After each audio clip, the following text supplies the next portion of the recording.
Bismillahirrahmanirrahim. An Abi Hurairah Abdurrahman bin Sakhar radhiyallahu anhu qala sami'tu Rasulullah sallallahu alaihi wasallam yaqul ma nahaitukum anhu fajtanibuhu wa ma amartukum bihi fa'tu minhu mastata'tum fa innama ahlakal ladzina min qablikum kasratan masailihim wa ikhtilafukum ala anbiya'ihim. Rawahu Bukhari wa Muslim.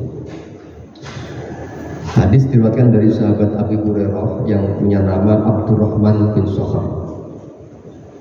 Jadi Abi Hurairah ini sahabat Nabi yang menemani Nabi kurang lebih 4 tahun di Masjid Nabawi, dan dalam riwayat kurang lebih menyampaikan 5.374 hadis dalam waktu yang pendek. Beliau bisa menghafal dan menyampaikan pada kita sebanyak 5.374 hadis. Dijuluki Abu Hurairah karena beliau suka memberi makan dan penyayang pada kucing kecil, maka dijuluki Abu Hurairah. Punya asli nama Abdurrahman, pemberian dari Rasulullah SAW. Dulu itu punya nama Abdus Syamsin, yakni hamba dari matahari. Abu Hurairah menyampaikan, saya mendengar Rasulullah SAW bersabda, "Manahaitukum minhu manahaitukum anhu fastanibuhu." Apa-apa yang saya larang agar ditinggalkan. Jadi pertama beliau menyampaikan apa yang saya larang tinggalkan. Wa ma'amartukum bihi fa'tu minhu mastata'tum, dan apa-apa yang saya perintahkan atas kalian kamu lakukan semampunya. Nah ini saya kira salah satu kenikmatan kita mengikuti ajaran Rasulullah SAW. Yang pertama, kalau kita diperintah udah nggak usah banyak bertanya, cukup tinggalkan. Nggak ada, ini bersifatnya mutlakon. Larangan ini bersifat mutlak, tidak ada prosentase. Jadi yang tinggal, misalnya kita nih nama khamru wal maisir, kita dilarang minum minuman khamr, dilarang judi, dilarang mengundi nasib. Itu kan tinggal kita meninggalkan larangan, tidak ada upaya apapun kecuali ngerem nafsu. Ya kan kalau kita minum, kita mabuk, itu perlu beli minuman keras, kita perlu beli sesuatu yang itu bisa jadi mahal dan nggak terjangkau, merepotkan. Nah, jadi nggak ada prosentase. Dilarang berzina, wala taqrabu zina, wa innahu kana fahisyatan wa sa'a sabila. Udah tinggal kita nggak usah deket-deket zina, karena kalau zina apalagi mau yang model macam-macam, malah kita perlu apartemen, wah segala macam, energinya banyak. Jadi kalau tinggal zina, kita tinggal meninggalkan, nggak ada toleransi mutlakon. Nah ini cicip-cicip aja boleh nggak, sedikit aja nggak ada. Wong itu tinggal, kita kan tinggal dilarang menggunjing, itu kan tinggal ngerem mulut, nggak ada dikit nggak bisa. Wong itu tinggal ngerem. Nah ini yang pertama. Yang kedua, wa idza amartukum, jika aku perintah kalian atas sesuatu, mastata'tum, semampunya. Nah kalau ini kan enak, diperintah sesuai dengan kemampuannya. Kalau kita diperintah atas sesuatu, kamu diperintah apa? Infak, sedekah, yang semampunya dulu. Kadang kemampuannya lain, nggak ada dipaksakan.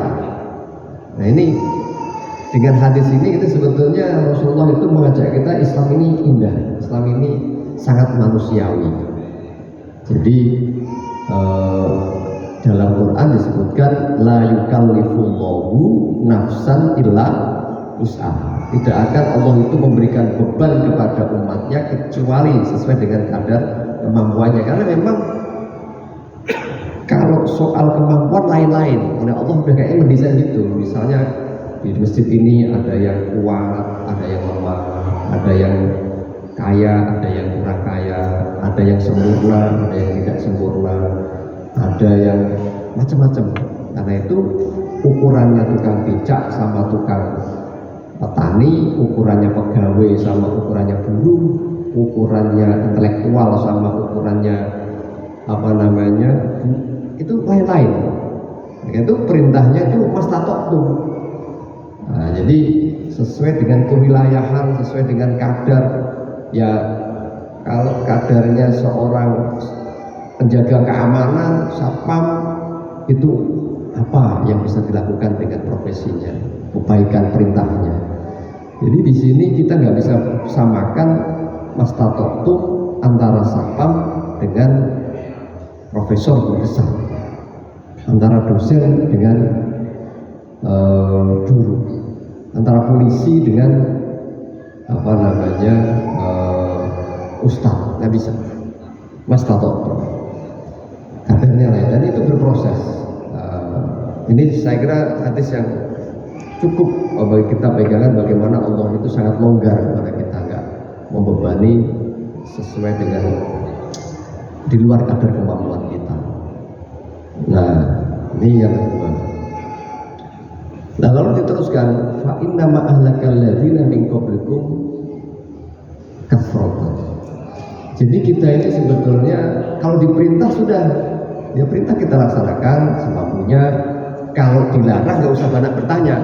Nah, dilarang ya kita tinggalkan. Jadi misalnya dilarang makan babi, kenapa ya? Babi kan ya sama dengan yang lain, kayak kambing, kayak kerbau, kayak sapi. Kenapa?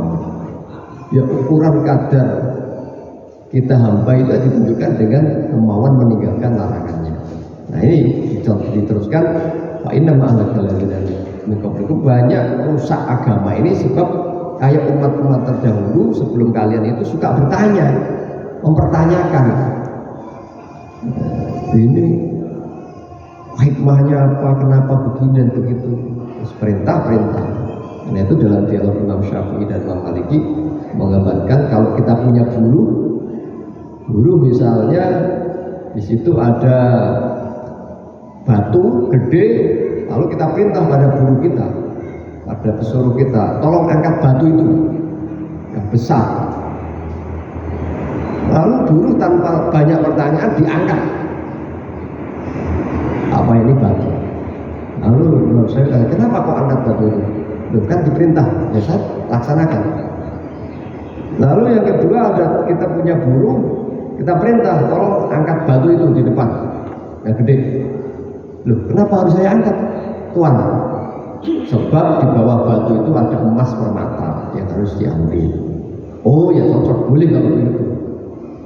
Nah kalau konteksnya hamba, ini kita punya sebagai hamba itu kepada Allah cocok yang satu apa yang dua? Perintah tanya, ini perintahnya untuk apa? Lalu yang sebenarnya pokoknya perintah laksanakan. Jadi oleh Allah sebagaimana yang dahulu-dahulu Bani Israel itu punya kaum kalau diperintah suka bertanya, disuruh nyembelih sapi yang kayak apa, bentuknya apa, warnanya apa, sehingga akhirnya begitu perintah terlaksana sulit sendiri mencari sapinya. Bisa Allah sudah enak, longgar perintah. Disuruh ibadah, kamu sudah kalau saking baiknya akhirnya ditawari, kamu ibadah kok hari apa? Hari Sabtu. Adalah saat Allah menginginkan pas hari Sabtu itu adalah musim ikan. Nah, itu jadi perintah, udah nggak usah larangan. Ya, usah banyak bertanya. Sehingga betapa nikmatnya kita sebagai Allah bahwa kalau kita ini di dalam perintah itu pasti Allah menyimpan hikmah, menyimpan maksud yang baik, tapi bukan itu. Lebih dari itu adalah semua perintah ini semata-mata kita lakukan hamba yang pada tuannya, hamba yang mengikuti apa yang diperintahkan majikan kita. Nah, jadi kita nggak ruwet sholat. Kenapa kok sholat? Kenapa? wah teori macam-macam disamakan, sholat ini sehat karena rukuknya itu sama dengan sekian gerakan, sujudnya itu bisa sehat segala macam. Akhirnya teori sholat sama dengan menyehatkan. Begitu sholat nggak sehat, wah ini berarti sholat nggak sesuai dengan, nggak usah sholat selesai. Jadi nggak, apalagi disamakan dengan olahraga tertentu. Ini mengurangi atau bahkan mendistorsi makna kehambaan kita kepada Allah atas perintahnya. Jadi perintah kita laksanakan tanpa tendensi, siap laksanakan, lalu di dalamnya pasti ada hikmah. Tentu banyak hikmah di dalam perintah-perintah yang Allah berikan kepada kita. Nah, dan wakhtilafum ala anbiya'ihim, dan juga berselisih dengan para nabinya. Nah, dari umat-umat terdahulu itu kerepotan karena begitu. Ini sama kayak Nabi pernah bersabda begini dalam satu majelis. Rasulullah SAW bersabda dengan ayat walillahi 'alan nasi hijjul baiti man istata'a ilaihi sabila.